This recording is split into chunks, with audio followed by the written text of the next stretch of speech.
کائنات کو پیدا کیا۔ اور اسی پارے میں تیسرے پارے میں آیت الکرسی ہے۔ آیت الکرسی کسی کے سر میں درد ہوتا ہو 3 مرتبہ یہ آیت پوری ایک آیت پڑھ دیجئے، اول آخر درود شریف، اس کے بعد دم کر دیجئے، انشاءاللہ سر کا درد ختم ہو جائے گا، سر کا درد ختم ہو جاتا ہے۔ اس کے علاوہ اور بہت ساری برکتیں ہیں اس کی۔ گھر میں اگر چوری کا خوف ہو تو آپ اس کو پڑھ کر کے سو جائیے، انشاءاللہ آپ چوری چکاری سے بھی محفوظ رہیں گے۔ یہ آیت الکرسی کی برکتیں ہیں۔ اسی کے نیچے اللہ رب العزت نے یہ باتیں ذکر کرتے ہوئے حضرت ابراہیم علیہ السلام کا ایک ذکر کیا، کیا کہ الم تر الی الذی حاج ابراہیم فی ربہ ان آتاہ اللہ الملک، جس کا خلاصہ یہ ہے کہ لوگوں کیا تم نہیں دیکھتے ہو کہ جب ابراہیم ایک ایسے آدمی سے لڑ بیٹھے اور اس کا سامنا کر بیٹھے کہ جس کو پوری دنیا میں حکومت دی تھی اور جو وقت کا بادشاہ تھا ہمارے خلیل ابراہیم علیہ السلام، اس سے جا کر کے لڑنے لگے، اس سے لڑائی، یعنی کہ اس کو حق و صداقت کی باتیں اس کے سامنے کرنے لگے۔ کیا مطلب؟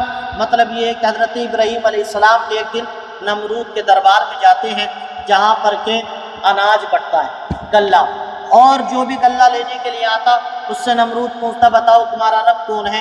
تو سب لوگ کہتے کہ نمرود تو ہی ہمارا رب ہے، یعنی تو ہی ہمارا خدا ہے، ہم تجھی کو اپنا معبود مانتے ہیں۔ لیکن حضرت ابراہیم علیہ السلام کا جب نمبر آیا اور نمرود نے پوچھا بتاؤ تمہارا رب کون ہے، تو حضرت ابراہیم علیہ السلام نے یہ نہیں کہا کہ میرا رب تو ہے، بلکہ ارشاد فرمایا ربی الذی یحیی و یمیت، اے نمرود تو میرا خدا نہیں ہے بلکہ میرا خدا تو وہ ہے جو موت پر زندگی عطا فرماتا ہے۔ لیکن کرا کیا جائے کہ جہالت سر چڑھ کے بولتی تھی اس بادشاہ کی۔ نمرود تھا، ظالم تھا اور اعلیٰ درجے کا ظلم کرتا تھا، ایسا ظلم کہ ظلم بھی تھر تھرا جائے اس کے ظلم کی وجہ سے۔ جب آپ نے یہ فرمایا کہ میرا رب وہ جو موت پر زندگی دیتا ہے، تو اس بادشاہ نے اپنے خادموں کو حکم دیا کہ اندر سے 2 قیدیوں کو بلایا جائے۔ اندر سے 2 قیدی آئے قید خانے سے۔ بادشاہ وقت نمرود نے کہا کہ ایک کو موت کے گھاٹ اتار دو اور ایک کو باقی رکھ دو۔ ایک قیدی کو مار دیا گیا اور دوسرے کو باقی رکھا۔ اللہ اکبر۔ اس کے بعد اس ظالم نے اور جاہل بادشاہ نے کہا کہ دیکھو میں نے جسے چاہا زندہ رکھا اور جسے چاہا مار دیا، تو اس کا مطلب یہ ہے کہ میں بھی موت اور زندگی کا مالک ہوں۔ یہ جاہل اس بات کو کہہ رہا ہے، حالانکہ ان کے کہنے کا مقصد یہ تھا کہ جب کچھ بھی نہیں تھا، بھئی جس وجود کو تو نے موت کے گھاٹ پہ اتارا ہے یہ وجود آیا کہاں سے تھا؟ جس نے اس وجود کو ایک ذرا سے قطرے سے پورا وجود بنا دیا وہی تو خدا ہے، جو موت اور زندگی دیتا ہے وہی ہمارا رب ہے۔ لیکن چونکہ اس نے جہالت کی وجہ سے دوسرا مطلب نکال لیا کہ دیکھو میں نے جسے چاہا مار دیا اور جسے چاہا میں نے چھوڑ دیا، تو میں موت بھی دے سکتا ہوں، میں زندگی بھی دے سکتا ہوں۔ تو حضرت ابراہیم علیہ السلام نے پھر اگلی بات کہی، قال ابراہیم فإن اللہ یأتی بالشمس من المشرق، ابراہیم علیہ السلام نے کہا کہ بے شک میرا رب وہ ہے جو سورج کو مشرق سے نکالتا ہے اور مغرب میں ڈبو دیتا ہے۔ قال ابراہیم، حضرت ابراہیم علیہ السلام نے کہا فإن اللہ یأتی، کہ اگر تو خدا ہے، کہ اگر تو خدا ہے، میرا خدا تو وہ ہے جو سورج کو جناب والا مشرق سے نکالتا ہے اور مغرب میں ڈبو دیتا ہے، لیکن اگر تو خدا ہے تو اس کا الٹا کر کے دکھا، یعنی جہاں سے سورج نکلتا ہے روزانہ تو وہاں پہ ڈبو دے اور جہاں پہ ڈوبتا ہے وہاں سے نکال دے۔ فَبُهِتَ الَّذِي كَفَرَ، جب آپ نے اتنا کہا تو وہ جو ہے ہکا بکا رہ گیا، اس بات کا جواب نہیں دے پایا، اس لیے کہ اللہ رب العزت تو سورج کو مشرق سے نکالتا ہے، مغرب میں ڈبو دیتا ہے۔ اب کون ایسا ہے جو ادھر سے سورج نکال دے اور ادھر ڈبو دے؟ کسی میں اتنی طاقت ہی نہیں ہے۔ حضرت ابراہیم نے کہا اگر تو اپنے آپ کو خدا کہتا ہے تو ایسا کر کے دکھا، فَأْتِ بِهَا مِنَ الْمَغْرِبِ، نکال ادھر سے سورج۔ فَبُهِتَ الَّذِي كَفَرَ، تو ہکا بکا رہ گیا، کسی بات کا جواب نہ دے سکا، اگلے بگلے جھانکنے لگا۔ وَاللَّهُ لَا يَهْدِي الْقَوْمَ الظَّالِمِينَ، اور لوگوں یاد رکھو اللہ تعالیٰ ظالم قوم کو ہدایت نہیں دیتا ہے۔ یہ نمرود کا ظلم و زیادتی تھی کہ حضرت ابراہیم علیہ السلام پر اس نے کی تھی۔ یہی حضرت ابراہیم علیہ السلام کا ایک آیت چھوڑ کے دوسری آیت پر پھر حضرت ابراہیم کا ذکر ہے، کیا کہ حضرت ابراہیم علیہ السلام نے اللہ رب العزت کی بارگاہ میں یہ دعا کی، اذ قال ابراہیم رب ارنی کیف تحیی الموتی، ہمارا اور آپ کا عقیدہ یہ ہے کہ ہمیں اور آپ کو مرنے کے بعد دوبارہ زندہ ہونا ہے، مرنے کے بعد دوبارہ زندہ ہونا ہے۔ حضرت ابراہیم علیہ السلام نے کہا یا اللہ ربی ارینی، تو کیسے مرے ہوئے لوگوں کو زندہ کر دے گا، کیف تحیی الموتیٰ، کیسے زندگی عطا فرمائے گا دوبارہ؟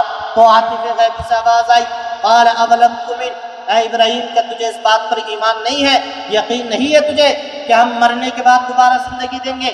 تو فرمایا قال بلا، مولا یقین تو ہے، ولکن لیطمئن قلبی، بس میں اپنی آنکھوں سے منظر دیکھنا چاہتا ہوں، میں دیکھنا چاہتا ہوں کہ تو کیسے دوبارہ زندگی دیتا ہے۔ قال فقل اربعۃ من الطیر، تو اللہ پاک نے ارشاد فرمایا ابراہیم 4 اڑنے والے پرندوں کو پکڑو۔ کتنے؟ 4 پرندوں کو پکڑو۔ فَسُرْهُنَّ إِلَيْكَ ثُمَّ اجْعَلْ عَلَى كُلِّ جَبَلٍ مِّنْهُنَّ جُزْءًا، فرمایا گیا 4 پرندوں کو پکڑو۔ اب اس میں سے کبوتر کا بھی ذکر ہے اور اس کے علاوہ ایک کوے کا بھی ذکر ہے، اس کے علاوہ اس طرح سے 4 پرندوں کا ذکر ہے۔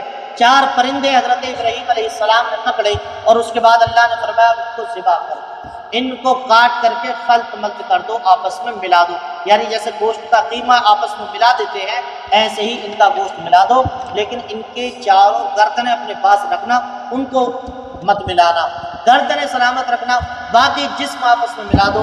حضرت ابراہیم علیہ السلام نے ایسا ہی کیا۔ پھر اللہ پاک نے فرمایا ثم جعل علی کل جبل منهن جزءا، کہ ان کو اس گوشت کو الگ الگ پہاڑوں پہ رکھ دو، 4 آس پاس کے 4 پہاڑوں پر تھوڑا تھوڑا گوشت کر کے رکھ دیا گیا۔ اس کے بعد اللہ نے فرمایا اے ابراہیم تم یہ دیکھنا چاہتے تھے کہ ہم مرے ہوئے کو دوبارہ زندگی کیسے دیتے ہیں، ثم ادعوهن یأتینک سعیا، تو پھر تم یہ جو گوشت کے لوتھڑے تم نے 4 پہاڑوں پہ رکھے ہیں ان کو آواز دے کر دیکھو کہ کیسے ہم ان کو زندگی عطا فرمائیں گے۔ جب حضرت ابراہیم علیہ السلام نے ان کو آواز دی تو وہ گوشت کے لوتھڑے جو پہاڑ کی چوٹیوں پہ رکھے ہوئے تھے وہ ہوا میں اڑ کر کے آتے ہیں، اور جو گوشت جس پرندے کا ٹکڑا تھا وہ اسی گردن سے آ کر کے دوبارہ جڑ گیا، اور اللہ رب العزت نے ان کو دوبارہ زندگی عطا فرمائی۔ تو یہ رب کی قدرت ہے، یہ رب کی شان ہے، اللہ رب العزت کی ذات بہت بڑی ذات ہے۔ حضرت ابراہیم علیہ السلام یہ اللہ کے خلیل ہیں، اور یہ ایسے پیغمبر ہیں کہ جنہوں نے اللہ کی محبت میں آ کر کے قربانی کا نذرانہ بھی پیش کیا تھا، اور جن کی سنت کو باقی رکھنے کے لیے ہم اور آپ اور اس امت مسلمہ پر جو صاحب استطاعت ہیں بقرہ عید پر ایک قربانی کرنا لازم و ضروری قرار دیا گیا ہے، یہ وہی حضرت ابراہیم علیہ السلام ہیں۔ قرآن شریف میں باضابطہ ان کا نام لے کر کے اللہ پاک نے ذکر فرمایا۔ تو یہ ساری چیزیں اللہ رب العزت نے اس بارے میں ذکر فرمائی ہیں، قرآن شریف ہے، اور یہ علم کا ایک سمندر ہے، ایسا سمندر ہے کہ اگر ایک لفظ پہ ہم تم مل کر کے بحث کرنے لگیں، سمجھنے لگیں تو ہماری اور آپ کی زندگی ختم ہو سکتی ہے، لیکن قرآن کا صحیح مطلب اور جتنے گہرائی کے ساتھ سمجھنا چاہیے کما حق ہوا اس کی سمجھنے کا حق ادا نہیں کر سکتے، کیونکہ یہ 30 پارے دیکھنے میں ہے، لیکن حقیقت یہ ہے کہ اللہ کا فرمان ہے ولا رطب ولا یابس الا فی کتاب مبین، کہ ایسی کوئی چیز ہے ہی نہیں جس کا ذکر ہم نے اس کتاب میں نہ پڑھا۔ کوئی ایسی زمین و آسمان اللہ کی مخلوق میں کوئی ایسی شے ہے ہی نہیں جس کا ذکر اس میں موجود نہ ہو۔ اندازہ لگائیں کتنا بڑا سمندر ہے یہ، کتنی گہرائی ہے اس کے اندر۔ اللہ اکبر۔ بس اللہ تعالیٰ ہم سبھی کو قرآن شریف کے فیض و برکات سے مالا مال فرمائے اور قرآن شریف سمجھنے اور سمجھانے کی توفیق عطا فرمائے۔ مولا تبارک و تعالیٰ ہماری نماز تراویح کو اپنی بارگاہ میں قبول فرمائے، قرآن شریف پڑھنے کی توفیق عطا فرمائے۔ مولا تبارک و تعالیٰ ہماری عبادات و ریاضات کو شرف قبولیت عطا فرمائے۔ کلمہ پڑھے لا الہ الا اللہ محمد رسول اللہ صلی اللہ تعالیٰ